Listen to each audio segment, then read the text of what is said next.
আসসালামু আলাইকুম my YouTube family, welcome to my channel. বিকেলে চা খাওয়ার জন্য দাওয়াত দিয়েছিলাম প্রতিবেশীদেরকে। এর জন্যই এখন থেকেই সব কিছু রেডি করে নিচ্ছি। প্রথমেই সব ঘর গুছিয়ে নিয়েছি, বাসন যা ছিল ক্লিন করে নিয়েছি। এই যে সোফার সেটিংসটাও একটু চেঞ্জ করেছি। এরপরে একটা ভালো ড্রেসও বের করলাম পরার জন্য।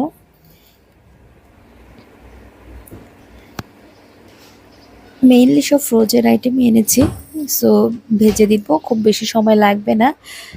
আর এই ড্রেসটা আমাকে ঈদে গিফট করেছিল আমার যা। তো এইটাই এখন পরবো ভাবছি, বাসায় কোনো গ্যাদারিংয়ে পরার জন্য একদমই পারফেক্ট। আমার ডাইনিংও একদমই আমি রেডি করে নিয়েছি। কলাও নিয়ে এসেছি, কলাগুলো ধুয়ে টেবিলে রেখে দিয়েছি যাতে সবাই নিয়ে খেতে পারে। আর বিস্কিট, কেক এসব তো আনাই হয়েছে। সবই গোছানো হয়ে গিয়েছে, এখন রান্নার পার্টটা আর কি করতে হবে। তো চাটার ও বসিয়ে দিয়েছি, চায়ের পানি আর কি মশলাটি বানানোর জন্য মশলা দিয়ে গরম করে নিচ্ছি। চাটাও আমি বানিয়েই রাখতে চাচ্ছি, পরে আবার আরেকবার গরম করে দেওয়া যাবে। আর আমি ফ্রোজেন স্প্রিং রোল নিয়ে এসেছি, আর নিয়ে এসেছি চিকেন সমুচা, আরও নিয়ে এসেছিলাম ফ্রুট কেক। সাথে তো কয়েক রকমের বিস্কিট ছিলই।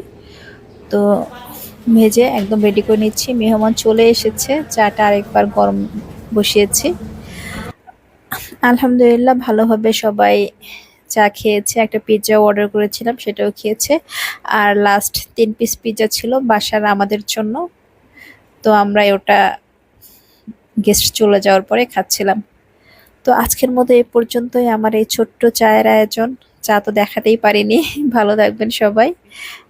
ভিডিওটি ভালো লাগলে লাইক করে দিবেন, আর চ্যানেলে নতুন হয়ে থাকলে সাবস্ক্রাইব করে দিবেন। চলে আসবো আবার নতুন একটা ভিডিও নিয়ে। আল্লাহ হাফেজ।